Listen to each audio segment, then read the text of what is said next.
তাকবীর মুসলমান মুসলমান এক হও লড়াই করো বিশ্বের মুসলিম এক হও লড়াই করো ফিলিস্তিনের মুসলিম মরে জাতিসংঘ কি করে ফিলিস্তিনের মুসলিম মরে জাতিসংঘ কি করে যারা মাঝখানে আছেন এখন সবাই চলে আসেন লাইনে আসেন যারা মাঝখানে আছেন সবাই চলে আসেন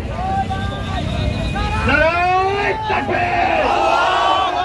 নারায়ে তাকবীর